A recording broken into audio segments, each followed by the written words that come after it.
и говорит, Муса, говорит, ты вот хорошо пишешь, я вижу, почему тебе не написать для молодежи книгу?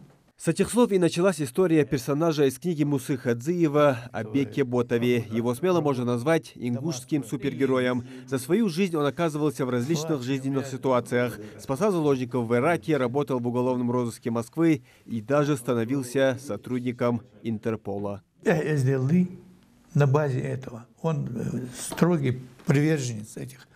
А когда образ сделан, да, ему влево-вправо уйти невозможно.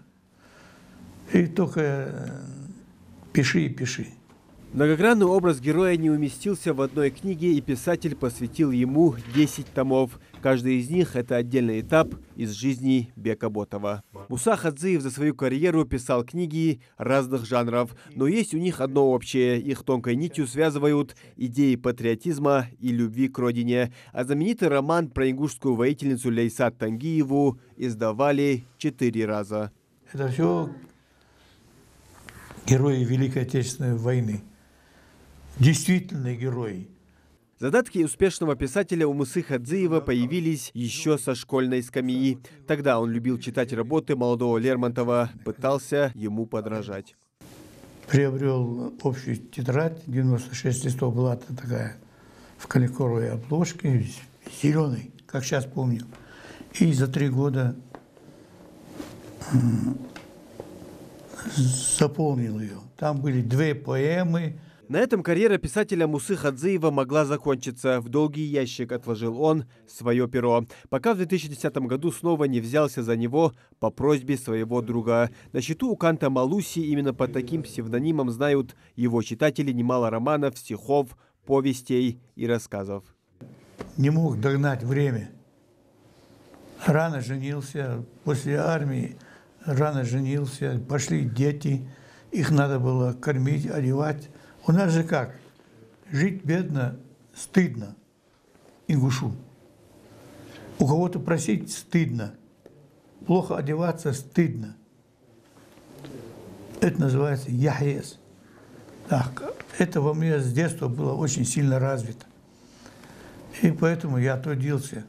Учиться было не моими университетами, как говорил Горький, были книги. Я много бессистемно читал. Все подряд.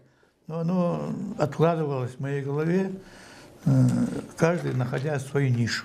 Не только талантливый писатель, но и надежный товарищ. Так отзываются о Мусе Хадзиеве его друзья. В числе самых близких и народный писатель Ингушетии Исаак Адзоев. Эти 3 друга вместе с земляками стояли у истоков становления ингушской государственности. Познакомившись в 88-м, они дорожат дружбой по сей день.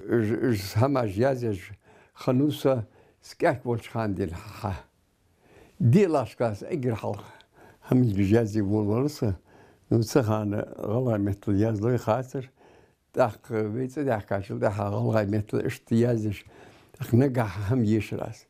Аз фузур ялче каста, эсишаш хамашди, царн махбие, царн ди хм дашхм ди дашхе, قرق ди илхам нагди از موسازدور. так цак موسى موت عزيشك تو أخيش داعش موسى موسى دير وزور قشارني يق بلغل بولش أخ يخير هارو يرخا رداكتي بالخوالش شي حالدين شي كل والش شي والش خنور تكون شي والي تخويتش داك تخا حسقا السجل حسقا صدق سنة حقوش إقر خير تغنش دينا خام موسى يزرخو وقالش إيسل دوشولت ما دزا دوشولت موسى غلغي قمنا واقع يزرخو قاست أخو شي سميتك حاليا صدعبودر مش تقدر إذا وي قمن خن بولش بوا تسيح كيشولش بوا قون غيبي وش حميال خبواخش تشالش عدلش قارت جبرا إلى قبرش أخو اشتز إزبوط عادك بحقوق هاي متى لها ليتراتور متى از مش قد إيش فموت بإيش سقيلي والأخن متى إز ملاقيلي إيش حدعول ولري دعول وانشل ده هادي هون سافردي عكس ده هادي كادر خلبك وارش إيخوش تأخدي كادر سافردي داخل إشت ودر إسكريش ديشة حوال دي هدير باقواتش إسهم دي إزاي قيل غيبال شو إز ماز إز ما مرز ما إز دي هون إز قيت إسهم دولتنا. За свою яркую и насыщенную карьеру Муса Хадзиев написал 27 работ, 17 из них изданы, еще 10 ждут своего часа. Никаких гонораров, славы или почестей мне не нужно, признается Муса. Большинство книг автор раздает на память, так как пишет он историю народа и для народа. Муслим Ганиев, Магомед Дидигов, Новости 24.